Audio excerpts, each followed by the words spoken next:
sangat dianjurkan di dalam Islam. Bahkan larangan mengumbar aib, kekurangan, kejelekan seseorang menjadi salah satu penyebab turunnya ayat suci Al-Quran. Salah seorang sahabat Rasulullah SAW bernama Salman Al-Farisi radhiyallahu anhu. Beliau biasanya setelah makan punya kebiasaan tidur kemudian mendengkur. Lalu perbuatan Salman Al-Farisi ini kemudian dipergunjingkan oleh orang-orang yang mengetahui perilaku Salman, sehingga akibatnya aib atau kekurangan dari Salman Al-Farisi ini tersebar luas. Maka atas kejadian ini turunlah ayat suci Al-Quran dalam surah Al-Hujurat ayat ke-12. Allah Subhanahu wa taala berfirman, A'udzu billahi minasyaitonir rajim. Ya ayyuhalladzina amanu ijtanibu katsiran minadh-dhann inna ba'dadh-dhanni itsm wa la tajassasu wa la yaghtab ba'dukum ba'dha ayuhibbu ahadukum an ya'kula lahma akhihi maitan fakarihtumuh wattaqullaha innallaha tawwabur rahim. Yang artinya, hai orang-orang yang beriman, jauhilah kebanyakan prasangka atau kecurigaan, karena sebagian dari prasangka itu adalah dosa. Dan jangan cari-cari kesalahan orang lain, juga jangan menggunjingkan satu sama lain. Adakah seseorang di antara kamu suka memakan daging saudaranya yang sudah mati? Maka tentu kamu merasa jijik kepadanya. Bertakwalah kepada Allah Subhanahu wa taala, sesungguhnya Allah adalah penerima taubat lagi Maha Penyayang. Jadi di sini teman-teman sekalian, kita lihat bahwa Rasulullah SAW menyebutkan ada 3 dosa sosial di masyarakat secara berurutan yang tanpa sadar sebagian dari kita melakukannya. Yang pertama adalah berburuk sangka. Kedua adalah tajassus atau cari-cari kesalahan orang. Dan kemudian ketiga adalah ribah atau membuka aib atau membicarakan kejelekan orang lain. Jadi berawal dari prasangka yang tidak pada tempatnya alias suuzon, prasangka buruk. Setelah itu biasanya akan dilanjutkan dengan tajassus, cari-cari kesalahan, mencari informasi apakah prasangka kita benar atau salah. Setelah itu kemudian biasanya kita akan mulai ghibah atau membuka aib orang lain. Teman-teman, membuka aib orang lain seolah di zaman yang sekarang menjadi perkara yang sangat remeh, ringan.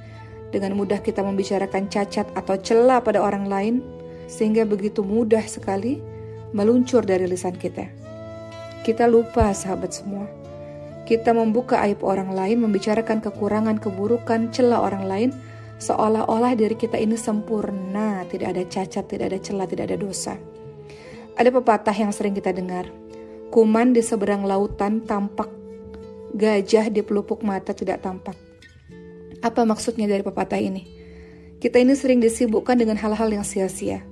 Sibuk dengan kekurangan orang lain, sibuk dengan aib orang lain.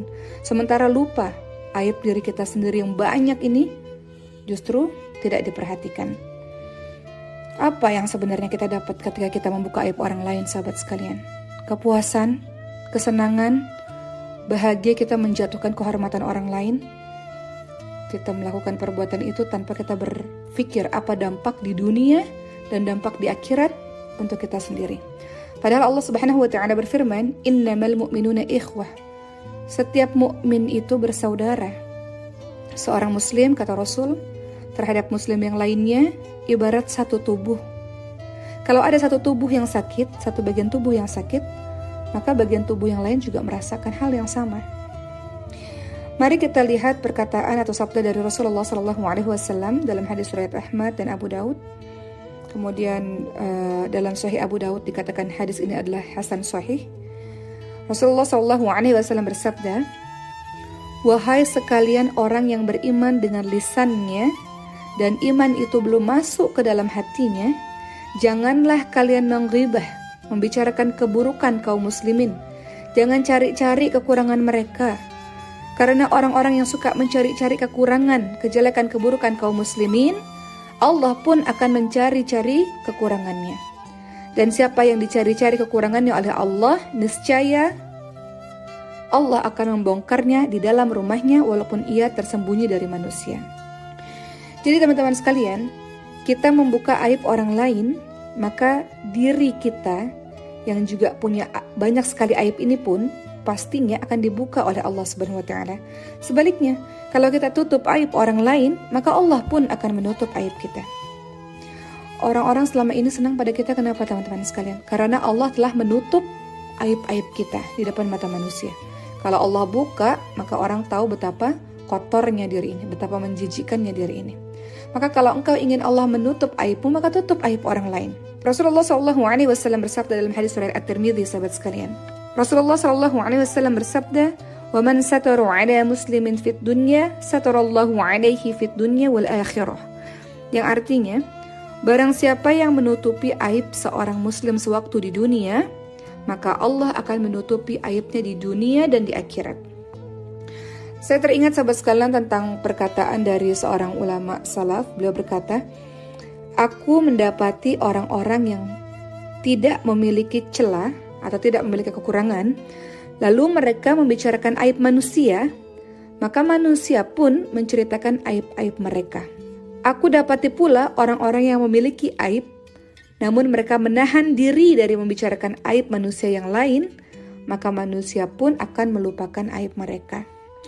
Teman-teman sekalian, kita lihat bahwa manusia ini terbagi menjadi dua. Pertama, orang yang kita tidak pernah lihat, tidak pernah tahu bahwa dia berbuat maksiat.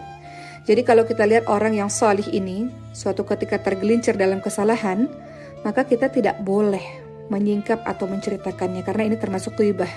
Jangan kita menyebarkan kejelekan di kalangan orang-orang yang beriman. Teman-teman lihat dalam surah An-Nur ayat 19, Allah Subhanahu wa taala berfirman, "A'udzu billahi minasyaitonir rajim. Innal ladzina yuhibbuna an tashi'al fahishatu fil ladzina amanu lahum 'adzabun alim fid dunya wal akhirah. Wallahu ya'lamu wa antum la ta'lamun." Yang artinya, sahabat sekalian, sesungguhnya orang-orang yang ingin agar perbuatan yang sangat keji itu tersiar di kalangan orang-orang yang beriman, mereka mendapatkan azab yang pedih di dunia dan di akhirat. Dan Allah mengetahui sedangkan kamu tidak mengetahui. Jadi sahabat sekalian, kembali lagi tadi bahwa ketika ada orang-orang soleh yang kemudian berbuat keburukan, yang selama ini kita lihat dia tidak pernah berbuat keburukan, maka jangan kita menceritakan atau membongkar atau mensyiarkan keburukan dia tersebut. Sebaliknya, kalau kita lihat ada seorang yang memang terkenal sangat suka untuk berbuat maksiat, tanpa malu-malu berbuat keburukan, tidak peduli ketika berbuat kejahatan dengan pandangan orang lain, gak peduli dengan ucapan orang lain, tidak peduli dengan nasihat orang lain, maka ketika kita membicarakan orang ini, bukan sebuah ghibah, bukan sebuah membuka aib seseorang. Bahkan hal ini harus diterangkan kepada manusia lainnya hingga orang lain berhati-hati dengan keburukan orang tersebut. Jadi sahabat sekalian, kembali pada perkara membuka aib, tahan lisan kita dan sibukkan diri kita yang penuh dengan dosa ini. Saat kita sibuk dengan aib diri sendiri, maka kita tidak punya waktu untuk sibuk dengan aib orang lain.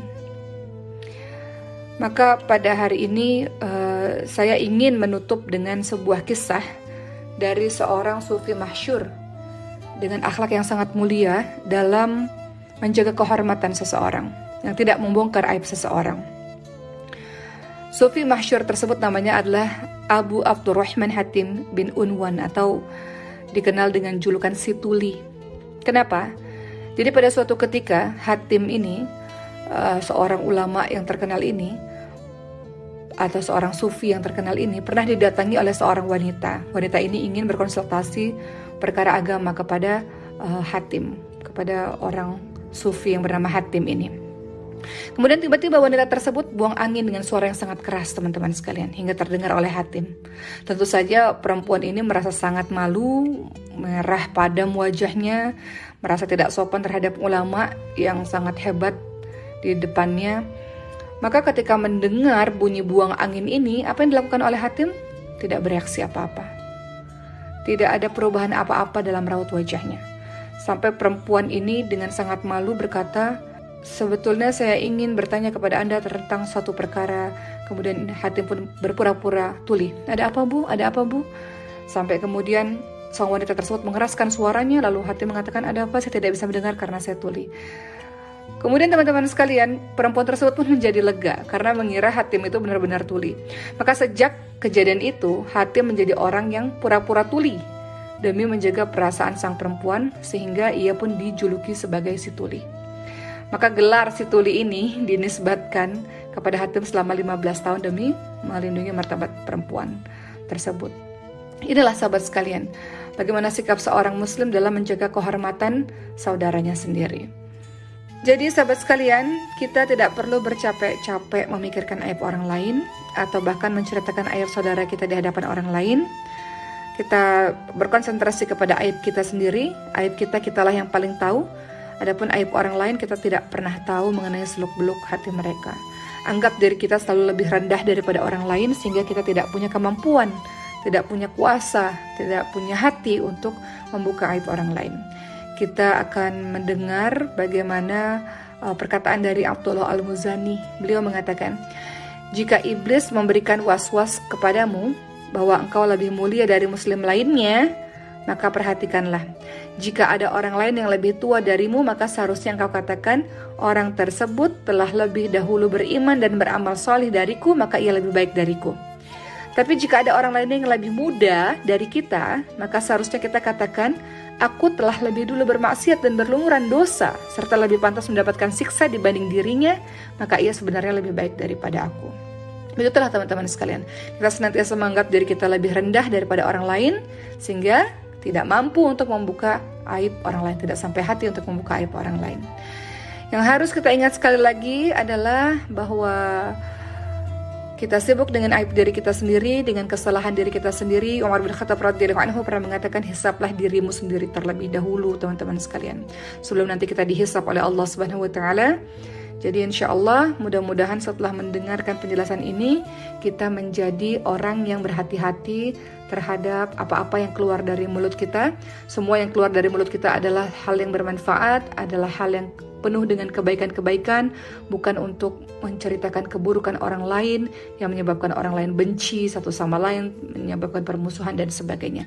Islam rahmatan lil alamin, maka kita sebarkan kebaikan, kita sebarkan kasih sayang kepada sesama manusia, sesama makhluk Allah Subhanahu wa taala. Amin amin ya rabbal alamin.